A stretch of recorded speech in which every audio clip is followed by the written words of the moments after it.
Bueno, pues muy buenas tardes. Ya estamos en la conferencia de cierre del segundo Congreso Virtual de Talento Humano, Restaurando la Productividad Organizacional.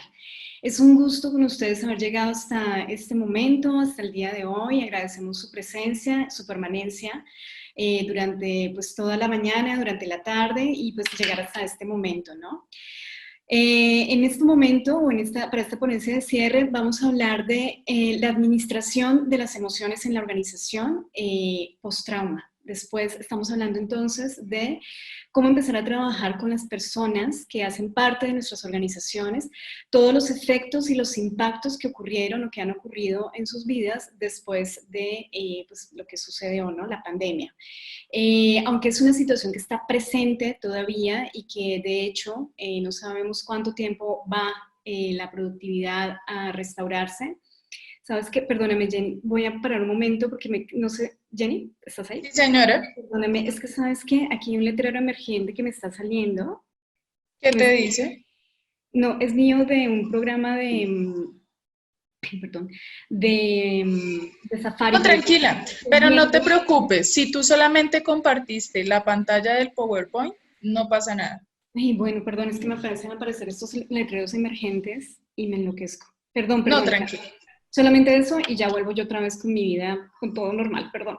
Listo, perfecto. No, vamos a dejar la grabación de corrido porque como es una grabación en la nube, si la duplico, hasta pasado mañana me está dando respuesta, mientras que si lo hago en una sola grabación, ahorita ya ponle Corto. tú en media hora lo tenemos. Listo. Va, perfecto, listo. Bueno, cuando desees entonces arrancar nuevamente. Bueno, muy buenas tardes. Gracias por acompañarnos hasta este momento del día de hoy, en este segundo Congreso Virtual de Talento Humano, Restaurando la Productividad Organizacional. En esta ponencia de cierre vamos a hablar acerca de la administración de las emociones en la organización post-trauma COVID-19. Lo que vamos a hacer precisamente a nivel inicial es identificar una diferencia entre lo que es estrés, crisis y trauma. Cuando estamos hablando de estos tres elementos, es importante tener en cuenta que hay diferencias significativas en la manera como las personas viven una misma situación o un mismo evento. Entonces, estamos hablando del COVID-19 como una situación que a todos nos llegó y que a todos nos impactó, ¿no? Todos vivimos o pasamos por esta experiencia y desde ese lugar cada uno de nosotros la vive o la siente de una manera diferente en el cuerpo, en la emoción, en el pensamiento y también, por supuesto, en los sistemas familiares y también, por supuesto, en los impactos laborales. ¿Por qué la importancia de hablar de esto? Porque precisamente ustedes están trabajando con personal humano, ¿no? Con personas que también vivieron por esta misma situación y por personas que han sido atravesadas precisamente por esta crisis. Al hablar de esto, entonces estamos hablando que hay una realidad que es necesaria tocar, hablar, contactar, para que las personas puedan precisamente empezar a procesar los eventos y a procesar las emociones. Si desde el área de talento humano nos ocupamos de esto, empezamos también a impactar los niveles de adaptación de las personas e empezamos a impactar también en sus niveles de productividad. Entonces, el centro, así como siempre lo decimos en Prime Business, es el ser dentro de la organización y con ellos es con quienes tenemos que trabajar precisamente todos los impactos que ha generado esta situación, esta pandemia, para que precisamente las personas puedan, en la medida de lo posible, irse incorporando a su vida cotidiana lo más pronto. Y de esta forma también a la vida organizacional o a la vida empresarial. Ahora, por ejemplo, que hay algunas empresas que han empezado a reactivar sus actividades, ¿no? Y que la economía de manera progresiva, por lo menos en Colombia, se está reactivando. Sí es importante que empecemos a hablar de estos efectos en las personas que se vayan incorporando para que ellas también puedan sentirse tocados, ¿no? O sea, puedan sentir que están siendo escuchados y puedan sentir que hay alguien en la empresa que pueda estar atento a aquellas cosas que les pueden estar ocurriendo también a nivel emocional. Entonces, cuando hablamos de estos tres elementos, son elementos centrales que a nivel clínico, a nivel psicológico, a nivel clínico, siempre se toman en cuenta para determinar cuáles son los impactos, cómo la persona lo vivió, cómo la persona pasó esta experiencia. Y entonces, desde ahí empezamos a hablar de lo que es estrés. Estrés es una respuesta a una situación ambiental. Todos los seres humanos vivimos un cierto grado de estrés. Es normal que en lo cotidiano o ante las actividades laborales precisamente, o ante las actividades vitales, ¿no?, sintamos en algún momento algún grado de estrés. Y esto pone precisamente a prueba, de una u otra manera, ciertos sistemas que tiene nuestro organismo para poderse ir adaptando, para poderse ir ajustando y para poder ir accionando respuestas que permitan adaptarse a esta situación que está generando este nivel de incomodidad, ¿no? Entonces, posiblemente el estrés fue una de las primeras experiencias que vivimos como seres humanos en el momento en que supimos que estaba pasando algo, la pandemia, ¿no? Entonces el estrés llega cuando empezamos a escuchar o empezamos a sentir que está pasando algo a nivel mundial, y que está pasando algo que ya en Colombia posiblemente también iba a impactar, ¿no? Y entonces desde ahí ya empezamos a sentir en los primeros días o en las primeras semanas cambios en el comportamiento, cambios en la manera como nos sentimos, cambios en la manera como de pronto empezamos a pensar cómo vamos a reaccionar o cómo nos vamos a ajustar. Y posiblemente a todos nos pasó que tuvimos como una sobresaturación inicialmente de actividades. Entonces, esas son las situaciones de estrés ante las cuales son la primera manifestación, pues es por donde entra también la situación de crisis a después desarrollarse. Entonces así lo vemos como en este dibujo, ¿no? Es como algo que está en algún momento muy desordenado, que parece como un garabato que fuera muy confuso y que el cuerpo lo vive como con un impacto de desorganización. Luego sigue la crisis.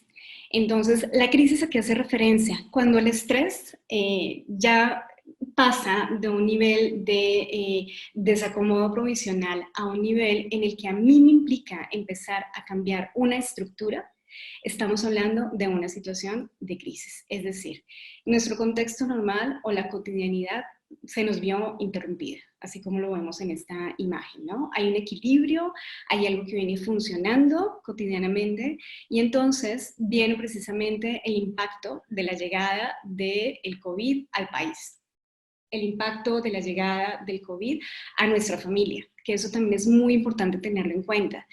Todas las personas, aunque vivimos este mismo evento de la pandemia, hemos sido tocados de manera diferente por ellas. Hay personas, por ejemplo, que perdieron a sus familiares o que van a perder a sus familiares o a seres queridos durante esta época. Y esta crisis, entonces, la van a vivir de una manera diferente a quienes tuvieron que quedarse en casa, estando con su familia, pero que no fueron tocados en ningún momento por la enfermedad de manera física. Porque, enfatizo, todos hemos sido tocados por la enfermedad, o por la pandemia más bien, de diferentes formas. Unos más a nivel emocional, pero hay otras personas que lo vivieron de manera física. Entonces también esto implica para algunas personas situaciones de duelo, situaciones de pérdida. Y entonces es importante también que desde el área de talento humano pensemos que vamos a recibir a personas que posiblemente vivieron la pérdida de alguien, vivieron la pérdidas económicas también importantes, o vivieron también hasta la pérdida a veces dentro de las relaciones, ¿no? Hay investigaciones que indican precisamente que durante esta época es la época donde hay mayor número de crisis a nivel familiar o a nivel de relaciones, ¿no? Hay personas que se separan, hay personas que deciden no continuar con ciertos proyectos que tenían con otras personas, y entonces cuando el personal o los colaboradores vuelvan a ingresar a las organizaciones, nos vamos a ver también con esta situación, que hay personas que llegaron con esto, que no estaba antes de la pandemia, ¿no? Entonces, desde ese lugar, por eso es importante también pensarlo, desde múltiples miradas, ¿no? Y, por supuesto, la crisis cuestiona en todo ser humano las habilidades de afrontamiento. ¿Qué quiere decir esto? Hay maneras en que nosotros aprendemos como seres humanos a reaccionar precisamente ante las situaciones de desequilibrio. Hay habilidades que hemos aprendido, recursos que hemos tenido a partir de lo que nos enseñan en nuestras familias, de lo que nosotros también como seres humanos vamos aprendiendo poco a poco en nuestra historia de vida. También vamos mirando cómo ante situaciones de cambio vamos ajustándonos y vamos adaptándonos para poder empezar nuevamente a retomar nuestra cotidianidad o poder empezar a ajustar en nuestra vida lo que está sucediendo. Y hay personas que definitivamente no pueden adaptarse y no pueden ajustarse. Entonces, cuando esto ocurre, a veces llegamos a la situación de trauma, que es precisamente el centro de esta conferencia. ¿Qué estamos hablando cuando hablamos de trauma? Cuando hablamos de trauma estamos hablando precisamente de una herida física o una herida psicológica que cambia el punto de vista de la persona. Es como este vasija que está en la imagen. Hay un quiebre, un antes y un después, ¿no? La gente que ha pasado por situaciones de trauma lo refieren de esta manera, lo refieren como si hubiese una herida o una ruptura que hizo un marcaje importante en la forma como ven el mundo, en la forma como hasta significan su vida. Y entonces, de esta manera, podemos decir que el trauma es la consecuencia de la exposición a situaciones que sobrepasan nuestra capacidad de afrontamiento. Entonces, ahí es precisamente cuando tenemos que tener mayor cuidado porque los efectos del trauma se viven a nivel físico, a nivel emocional, a nivel de pensamiento y como les venía mencionando anteriormente, obviamente las personas van a llegar a las organizaciones y van a llegar también posiblemente en situación de trauma. Acá en México he tenido la posibilidad de trabajar con algunas personas que continúan laborando porque su situación, su cargo, su tipo de empleo les ha exigido no retirarse de sus labores cotidianas, de sus labores normales. Y se puede ver cómo poco a poco las personas van desarrollando ciertos síntomas que pasaron de un estrés a convertirse en un estrés agudo y luego a una situación de crisis que desestructuró su cotidianidad y su vida, y posteriormente lo que pretendemos precisamente es que no llegue a una situación de trauma, sino que solamente se quede como en un momento de crisis. Pero insisto, si hay pérdidas de vida, inevitablemente, o más bien va a ser un mediador que influya directamente en el desarrollo o no de un trauma, de una situación de trauma. Entonces, por eso es importante también pensar en qué le está pasando a cada quien y desde una misma experiencia, cuáles fueron las condiciones o las situaciones que se presentaron o que vivieron ellos para poder procesar esta experiencia o esta situación.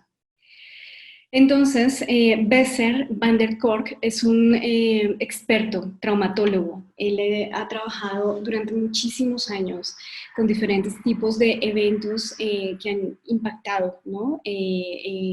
La vida de personas. Y él desde su experiencia menciona que lo que ha sucedido no se puede deshacer. Es decir, la pandemia no se puede deshacer. La pérdida de vidas no se puede deshacer. Los cambios que se tuvieron que hacer no se pueden deshacer. Pero lo que sí se puede tratar son las huellas del trauma en el cuerpo, en la mente y en el alma. Esta última parte es muy importante porque precisamente trabajando con trauma, las personas mencionan que sienten como si hubiese una huella en su alma que vino a confrontar hasta sus creencias y su sentido de vida. Y entonces, ¿con qué elementos o con qué síntomas nos vamos a encontrar? Con ansiedad o con depresión, con el miedo a perder el control, con la posibilidad de estar hiperalerta ante el peligro o ante el rechazo, en algunas oportunidades contra el odio hacia uno mismo, por la manera como uno reaccionó, por lo que uno dijo, por lo que uno hizo, en pesadillas también, en flashbacks, que son estas memorias repetitivas o imágenes repetitivas e intrusivas que llegan a la mente. También en la niebla, que nos impide concentrarnos y dedicarnos totalmente a lo que estamos haciendo. Es como si estuviéramos desconectados mentalmente, ¿no? Y ante la incapacidad también de abrir nuestro corazón a otros seres humanos, porque finalmente quedamos lastimados. Entonces, estos son los elementos que Van der Kolk menciona que sí es posible trabajar con las personas. Y entonces, estamos hablando que el trauma arrebata la sensación de control sobre nosotros mismos. Esto es una palabra muy importante, porque creo que es uno de los principales elementos que las personas narran cuando hay una situación de trauma. Menciona, siento que perdí la posibilidad de tener el control sobre mi propia vida, la gestión de mi propia vida, lo que yo decidía, lo que yo hacía, lo que quería, ¿no? Es como si yo estuviera totalmente perdido y sí, me hubiera desconectado, me hubiera descontrolado totalmente. Y entonces, Van der Kolk precisamente menciona que cuando pasa este tipo de situaciones, es como si hubiese una pérdida de autoliderazgo.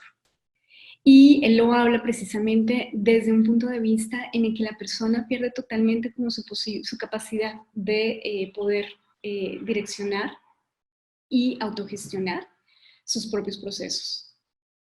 Entonces, precisamente, los objetivos del trabajo con las personas que han vivido alguna situación de trauma o alguna situación de crisis es precisamente mitigar el impacto del evento traumático. Es facilitar el proceso normal de recuperación y la adaptación de las funciones psicológicas saludables. ¿De qué estamos hablando? De volver a adueñarnos precisamente de nuestro cuerpo y de nuestra mente. En esto precisamente se basa como el autoliderazgo. Entonces, también se trata de trabajar con las resistencias a las reacciones por el estrés, a construir resiliencia, a facilitar la recuperación ante el evento que fue traumático y a regresar al funcionamiento normal. Esto se da definitivamente de una manera progresiva, ¿no? No puede ser de una manera radical y rápida que se gestione emocionalmente. Esto requiere un acompañamiento, requiere un seguimiento. Y aquí en este punto me quiero detener porque hay algo importante a resaltar. Así como pasamos de un momento de crisis inicial en el que todos tuvimos que hacer un reajuste a nuestras rutinas, a nuestras decisiones, a nuestra economía, a nuestro trabajo, a situaciones familiares, es muy probable que nuevamente venga una situación de crisis cuando tengamos que volver a reincorporarnos a la vida cotidiana, sobre todo las personas que hemos estado aislados físicamente de nuestros lugares de trabajo. ¿Por qué? Porque también precisamente nuestros mecanismos de afrontamiento ya nos permitieron hacer una adaptación o un ajuste. Y entonces, volver otra vez a la cotidianidad va a implicar un esfuerzo muy grande a nivel psicológico y también a nivel físico para algunas personas, ¿no? ¿Por qué? Porque esto va a implicar nuevamente el reajuste de horarios, el reajuste de rutinas, el volvernos a encontrar con los equipos de trabajo, el volver otra vez a estructurar nuestra vida, por llamarlo de alguna manera, a lo que era cotidiano antes de la pandemia. Entonces, posiblemente tardemos un poco en volver a adueñarnos también, no solamente de nuestro cuerpo y de nuestra mente, sino también de nuestra rutina, ¿no? También posiblemente de la forma en que veníamos desarrollando nuestras actividades laborales. Y entonces puede que la gente también a veces sienta como estos sentimientos, estas sensaciones de estar desconectados, de estar con la cabeza en otro lugar, de estar de pronto hasta añorando el volver nuevamente a estar en casa, ¿no? O el volver otra vez a estar en situaciones en las que antes estaban cuando regresaron, antes de regresar al trabajo, ¿no? Y esto es normal, es cotidiano y es lo más como, sí, es una respuesta normal y no lo veamos como algo crítico, sino lo veámoslo precisamente como un proceso de ajuste y de adaptación. Entonces, por eso también es importante en este punto intentar trabajar con las resistencias, ¿no? Hacer visibles las resistencias y tratar de trabajar con estas. Y finalmente, que creo que es una herramienta muy poderosa a nivel organizacional, que es informar y empoderar a los grupos que han vivido una situación traumática similar. ¿A qué me refiero con esto? Es decir, hay mucho trabajo en equipo por hacer después de la pandemia, ¿no? A nivel empresarial. Todos, insisto, todos como pasaron por la misma experiencia, pero pasaron de una manera diferente. Es importante dar voz a esas sensaciones y a esas experiencias, y desde ese lugar también las personas van sintiendo que están acompañados, que están con otros, y que lo que le pasó al otro también me pasó a mí, o también le pasó a mi compañero de trabajo. Entonces, aquí es como vemos que se puede empezar precisamente a fortalecer la comunicación entre los equipos de trabajo, porque aquí estamos hablando no solamente de un objetivo empresarial o de un objetivo de productividad a nivel organizacional, sino que estamos hablando también de un objetivo que es el centro de las relaciones humanas dentro de las empresas, ¿no? Es precisamente poder generar esos procesos de sensibilidad para que todos, desde esta misma experiencia, podamos sentir cómo lo viví yo y sentir cómo lo vivió el otro, ¿no? Entonces, esto empodera a los grupos, ¿no? Y entonces es un aspecto y una herramienta muy importante para poder trabajar con ellos. Hay una técnica que se llama debriefing. Posiblemente ya muchas personas de las que en este momento estén en este congreso la han escuchado y la han trabajado. Es una técnica que fue creada precisamente para hacer la deconstrucción de los eventos traumáticos, de las situaciones críticas. Y entonces el debriefing es una herramienta que les proponemos puedan ustedes utilizar, porque esta herramienta precisamente permite empezar a hacer una deconstrucción de la experiencia. Y entonces se empieza precisamente poco a poco a ir desarticulando, pero también a ir dando contención a qué fue lo que nos pasó y entender en dónde estamos en este momento, ¿no? Hay una serie de pasos. Esta es una técnica que se utiliza de una manera muy estructurada. La idea es que se trabaje precisamente de manera homogénea, o en lo posible en grupos de trabajo que sean homogéneos, y se puede trabajar por áreas se puede trabajar por áreas, de hecho, por equipos, ¿no? Debe ser orientado precisamente por una persona. Siempre se sugiere que la persona que lo haga también haya a sí mismo procesado previamente su experiencia. Recordemos esta parte vital también, siempre del cuidado primario de quienes están también ejerciendo labores de cuidado o labores de atención, sobre todo a nivel de salud física o salud mental hacia otras personas. Entonces, por eso también es importante que quienes estén a cargo del liderazgo de equipos y quienes estén a cargo de realizar estas actividades en las organizaciones también hayan previamente podido hacer una deconstrucción propia de su experiencia, para que asimismo pueda después trabajar con nosotros. Entonces, aquí estamos hablando que un primer paso esencial es la exploración de la percepción de los hechos ocurridos. Es decir, pedirle a cada una de las personas que hace parte del grupo con el que voy a trabajar esta técnica de debriefing, que puedan empezar a mencionar a manera de película, como cuando estamos viendo esas películas antiguas, ¿no? La forma en que vienen como secuencia por secuencia, paso a paso, pudiendo narrar el momento en el que ellos se dieron cuenta que la crisis había llegado para ellos, o que el evento traumático llegó para ellos. Y para cada uno puede ser de una manera diferente. Entonces, por eso es importante poder dar tiempo para que cada uno pueda organizar y generar como un proceso de conciencia de cuándo fue que esta experiencia me tocó, ¿no? Entonces, por ejemplo, para mí, yo fui consciente en el momento que me anunciaron que ya a partir del día siguiente no iba a volver a la empresa, ¿no? Y entonces en ese momento sentí que todo se me derrumbó y sentí que la estructura se me perdió, ¿no? Para otras personas puede ser, esto me llegó, o la crisis me llegó en el momento en que mi hermano recibió la prueba positiva al COVID, ¿no? Y entonces cada persona lo puede ver o vivir o experimentar de una manera diferente, y es importante darle precisamente como la voz para que ellos puedan hacer conciencia.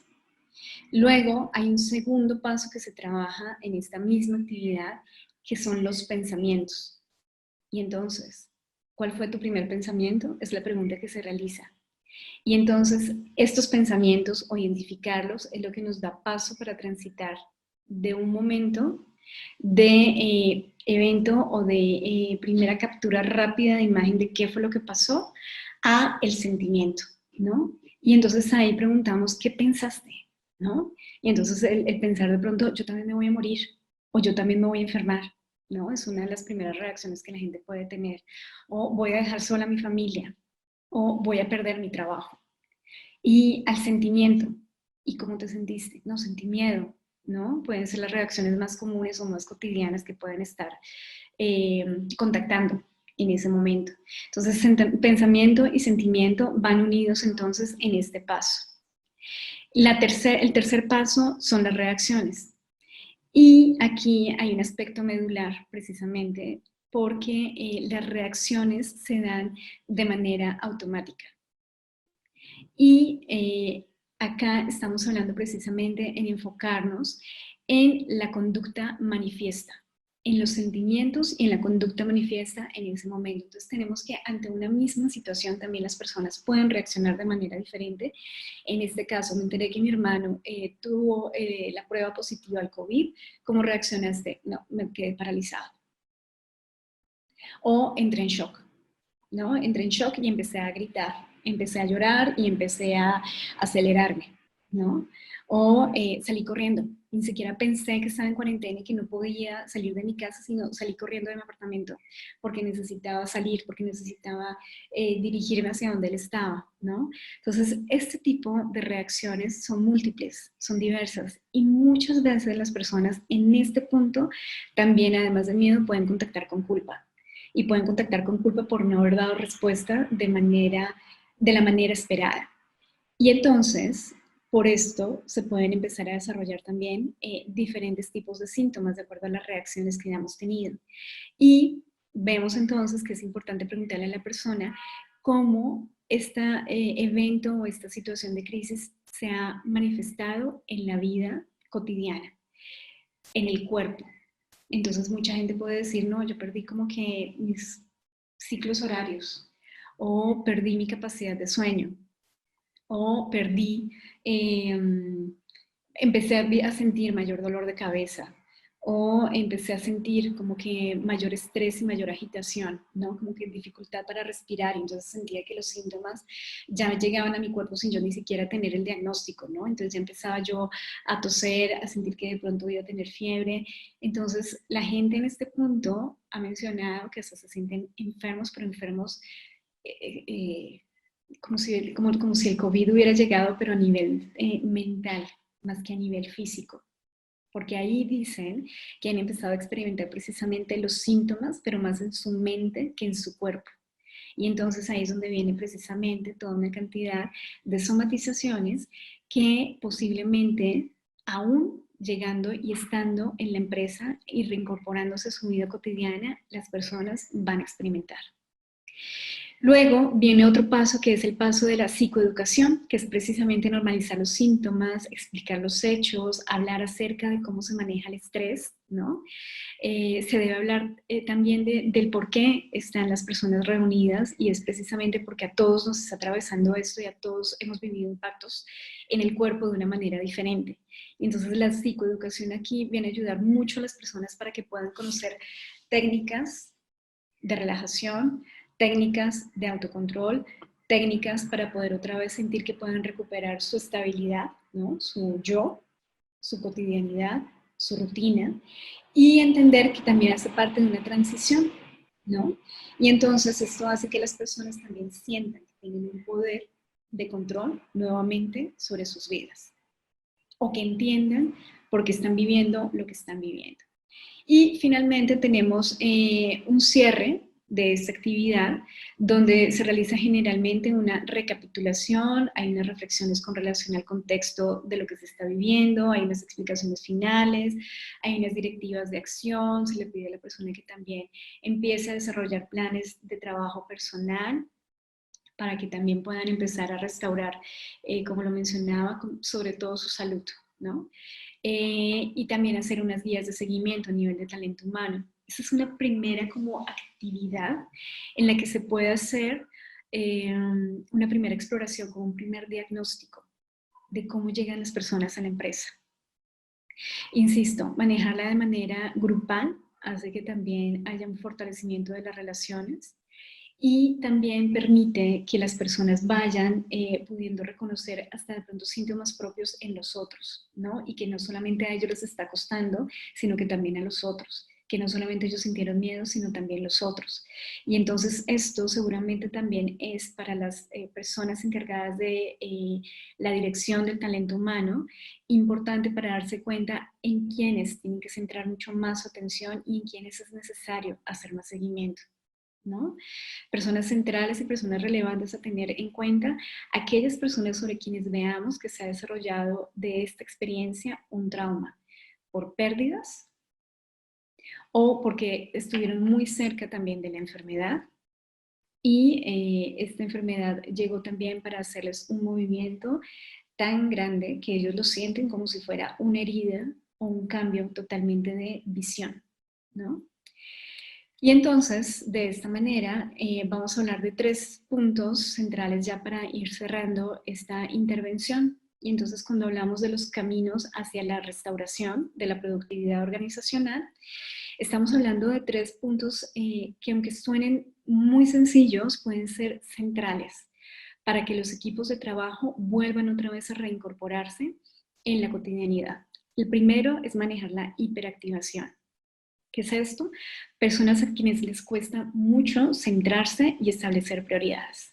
Entonces son personas que de pronto las vemos muy aceleradas o muy dispersas o con dificultad para terminar una tarea o una actividad, ¿no? Entonces, desde este lugar, en estas fases de psicoeducación, es importante siempre aprender o enseñar más bien a las personas a que puedan contactar con una herramienta básica que todos como seres humanos tenemos en nuestro propio cuerpo, que es la respiración. En el trabajo con trauma, este es el primer elemento que siempre se trabaja, enseñarle a las personas a contactar nuevamente como con este principio vital de su cuerpo, que es el respirar. ¿Por qué? Porque esto a nivel fisiológico está comprobado que empieza a generar cambios a nivel de la regulación interna, ¿no? Y permite precisamente que haya contacto con estados de relajación física. Segundo punto importante, no hay mente sin conciencia. ¿Qué quiere decir esto? Que el autoconocimiento es indispensable en la recuperación del trauma o en la recuperación de la crisis. ¿Por qué? Porque la conciencia nos pone precisamente en contacto con una naturaleza transitoria de nuestros sentimientos y nuestras percepciones. ¿Por qué hablamos de naturaleza transitoria? Porque así son los sentimientos y las percepciones. Son transitorios, no tienen por qué ser permanentes en nuestra vida. No siempre vivimos con miedo, no siempre vivimos con tristeza, no siempre vivimos con alegría, ¿no? Sino que esto hace parte de estados emocionales que llegan de lo que percibimos a nuestro alrededor.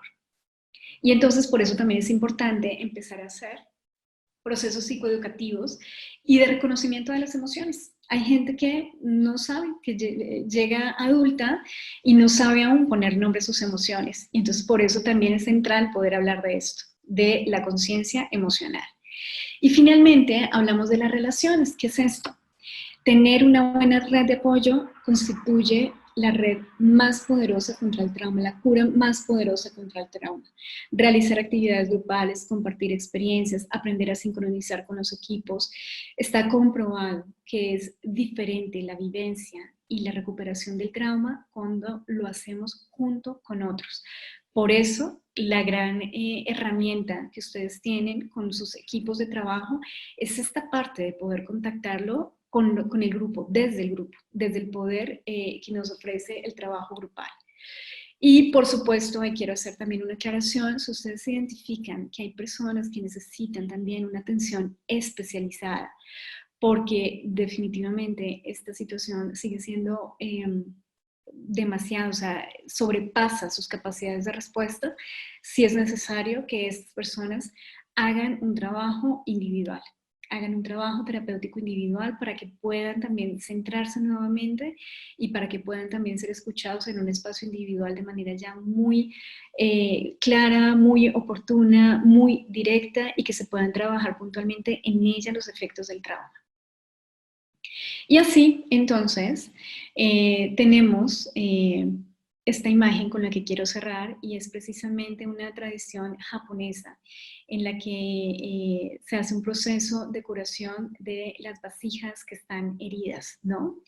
Ellos lo que hacen es que colocan oro dentro de los fragmentos que se van generando cuando las vasijas van perdiendo su estado natural o el estado en el que fueron hechas y se rompen, se van fracturando. Y entonces, esta es una manera en que ellos tienen también para poder demostrar cómo la pieza puede seguir funcionando a pesar de que estructuralmente hubo un cambio. Y entonces, un poeta, precisamente japonés, dice, la herida es un lugar por donde entra la luz. Y entonces es desde esa luz, desde donde también podemos empezar a reparar y desde donde nos podemos salir todavía más fortalecidos y más resilientes. Entonces, finalizo esta conferencia mencionando que también está en nosotros y en la dirección y en la sensibilidad que tengamos como área de talento humano para poder trabajar con nuestros equipos y para poder permitirles a ellos también ver la luz en medio de esta crisis y en medio del trauma. Bueno, con esto me despido, no sin antes agradecer por permanecer hasta este momento, dando también las gracias por el espacio, por hablar de este tema que es tan trascendental y vital, sobre todo en los procesos de recuperación, ¿no? Muchísimas gracias y estamos en contacto. Hasta luego.